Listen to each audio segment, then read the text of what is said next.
We haven't really entered the modern world. Our entire culture still depends on chemical energy. Solar and renewable energy is a tiny fraction of the energy budget of the world. Rocketry and space travel is no different. Almost every rocket used by any government depends on chemical energy, the most inefficient energy source imaginable. In a sense, these rockets are no different than the rocket used by Goddard in 1929, which flew 100 yards into his Aunt Effie's cabbage patch. Space travel and rocketry is governed by something called the rocket equation, which was first developed by Russian visionary Konstantin Tsiolkovsky back in the early 20th century. The rocket equation relates the initial and final velocity of a rocket and its payload to the fraction of that payload mass corresponding to fuel. And the unpalatable truth, an inescapable truth of the rocket equation is that fuel is most of the mass of a rocket. For Apollo, it was 95% of the mass. In other words, in rocketry, most of the energy is expended carrying fuel into orbit or out into space. How far and how fast have we gone in the history of space travel so far? The most distant spacecraft now have actually left the solar system. The Voyager and Pioneer probes, dating back to the 1970s, have been traveling 14 billion kilometers in the largest extent, which leaves the area of the solar system heading into something called the heliopause, where the sun's radiation reaches the interstellar medium. The Guinness Book of Records for the fastest spacecraft is actually still held by Helios 1, which was launched in 1974. Traveling close to the sun and using the sun's gravity to accelerate it, it reached its peak speed of 160,000 miles an hour. But the typical spacecraft, heading out into the solar system, travels 5 or 7 times slower. At this typical speed, it would take centuries or millennia to reach the nearest stars. In other words, rocket speeds of a small fraction of a percent, perhaps 1/10%, are far too slow to reach the stars in any reasonable timescale. The second issue involves the energy costs. Human payloads are obviously very massive, because the life support for humans must be carried too. The energy costs of travel within the solar system and beyond are governed by conservation of energy. To accelerate a particular mass to a particular velocity is a simple calculation in physics, and it reveals that the energy costs of getting anywhere near the speed of light are prohibitive. In this graphic, we can see that to travel to the stars in a human lifetime timescale with chemical energy is essentially impossible. There's not enough mass in the universe to do it. Even using nuclear fuel, fission or fusion, at a much higher efficiency is insufficient. Matter-antimatter annihilation, the most efficient fuel possible, recovering fully the energy of mass, is also not possible. All of the problems stem from having to accelerate and carry the fuel. Visionary ideas that avoid this involve interstellar ramjets, where a large diaphanous scoop is used to catch low-density hydrogen from the interstellar medium and use that hydrogen in a fusion reactor to accelerate the rocket. Rather than carry the fuel with the rocket, we gather the fuel in space. A second possibility is what's called a solar sail. By this, we use sun's energy on a large diaphanous sheet of material, probably made of nanoparticles, so to be light and rigid, and accelerate the spacecraft using solar radiation and the energy propulsion of photons themselves. The solar sail technology has been prototyped in small scales, tens of meters squared, but huge solar sails, many millions of square meters or more, would be required to generate sufficient speeds for a significant payload. The downside is that the push from solar energy diminishes with the square of the distance from the sun. So the maximum push only occurs when the spacecraft is close to the sun, would need to get a kick up to a high speed while it was still within the solar system. A related idea involves beaming energy from perhaps microwave transmitters on the Earth's surface to a solar sail and concentrating it, delivering more kick than the sun's radiation can. These ideas have never been tested in practice. Beyond that, we move into the realm of science fiction. The ideas of wormholes and warp drives are essentially, while not violating physics, unproven technologies based on extrapolations of physics, mechanisms that we have no idea how to build. Okay to go. I'm okay to go. Initiate drop sequence.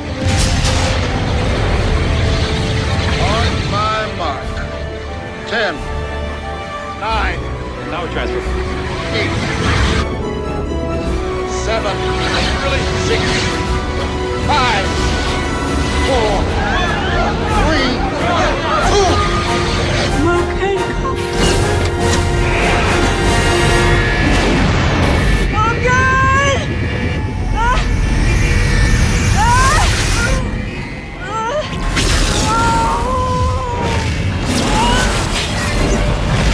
Alien control! Alien control! Do you read me?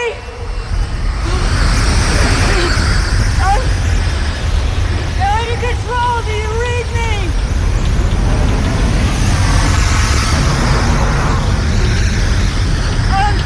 I'm gonna try and keep recording.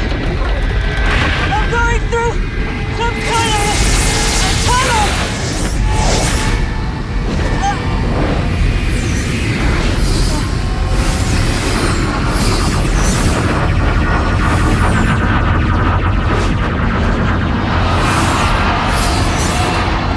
There's a light source ahead.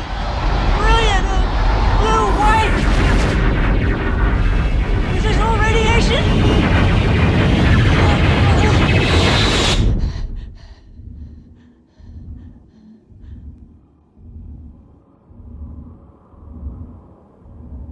It's a star. Remember how far we've come in space travel and how far we have to go. Humans have only set foot on one other world beyond the Earth, and that's the Moon, barely 250,000 miles away. We sent our robotic probes roughly 1 billion miles into the outer solar system. By contrast, the very nearest stars are tens of trillions of miles away, an enormous extra factor of distance. Getting to the stars is beyond our current capabilities. It will require new technologies. It will also probably require the technology to take humans down into a suspended animation wait state. Medical science has experimented with suspended animation in animals, with some success, but only for periods of hours or days. Unless humans can be brought down into that wait state, the journey times of centuries will be too long.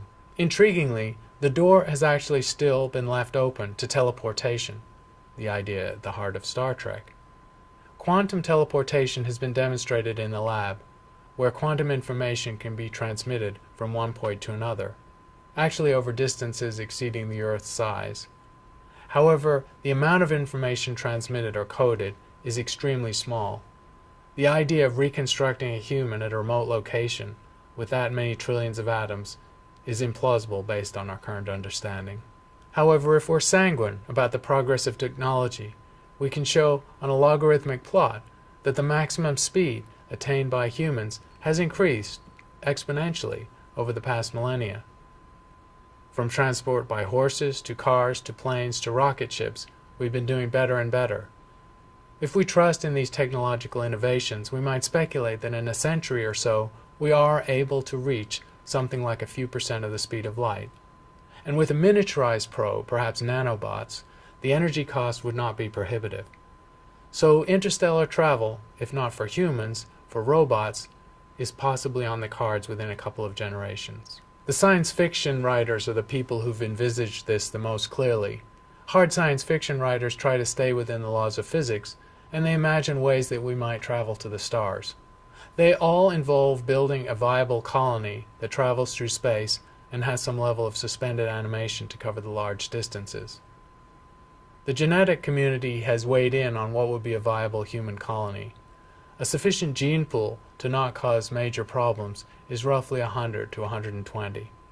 That is the size of an interstellar arc that would be needed to venture to a nearby star and see if there were habitable worlds nearby. Given that we're on the cusp of this technology, maybe not now, but maybe in a century, an interesting question is, has any civilization in the galaxy got to this stage? This was the basis of Enrico Fermi's famous question from 1950, where are they? A simple extrapolation of our technology by a century or so says that we could travel through the galaxy, if not ourselves, our robotic probes, at a few percent of the speed of light. At this level, colonizing or exploring the galaxy would only take a few million years, which is a small fraction of the age of the galaxy. Meanwhile, the realities of the rocket equation govern everything we do. So visionary ideas such as these NASA sketches of space colonies and space wheels from the 1970s remain on hold and in the distant future. We've barely set foot into space. It's a young activity. Humans are young, barely 50,000 years old. The Industrial Revolution just a few centuries, and space travel only half a century. We have to see what the future will hold.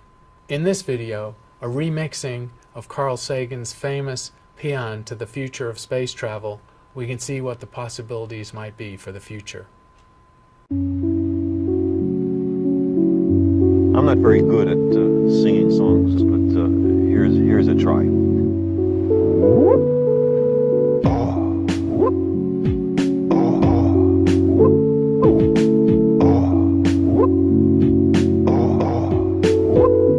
If you wish to make an apple pie from scratch, you must first invent the universe.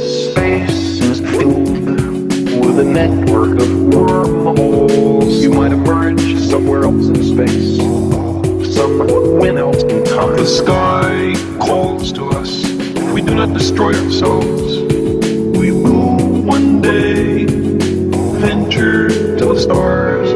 A still more glorious dawn awaits, not a sunrise, but a galaxy rise. A morning filled with 400 billion suns. The rising of the Milky Way. The cosmos is full beyond measure. Elegant truths of exquisite interrelationships of the awesome machinery of nature. I believe our future depends powerfully on how well we understand this cosmos, in which we float like a mote of dust in the morning sky. But the brain does much more than just recollect. It intercompares, it synthesizes, it analyzes, it generates abstractions. The simplest thought, like the concept of the number one, has an elaborate logical underpinning. The brain has its own language for testing the structure and consistency of the world. A still more glorious dawn awaits, not a sunrise, but a galaxy rise. A morning filled with 400 billion suns. The rising of the Milky Way. The sky calls to us.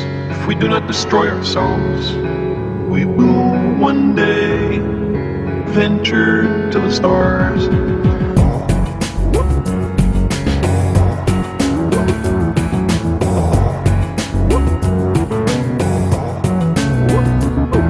For thousands of years, people have wondered about the universe. Did it stretch out forever, or was there a limit?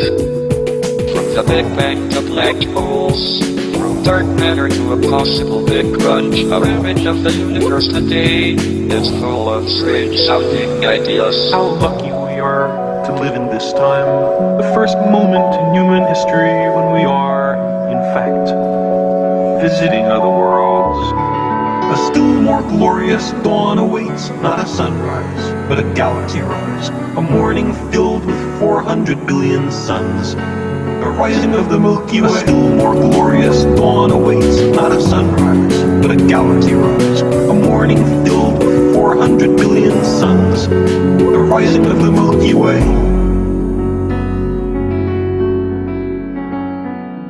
The surface of the Earth is the shore of the cosmic ocean.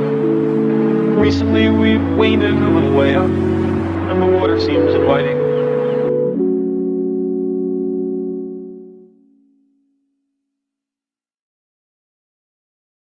Space travel is governed by the tyranny of the rocket equation, which says that using inefficient chemical sources where you carry the fuel with you is no way to go.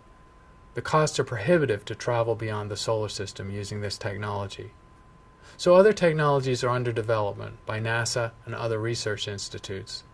The idea of using nuclear fusion or fission is possible, but perhaps the best innovation would be to not have to carry the fuel.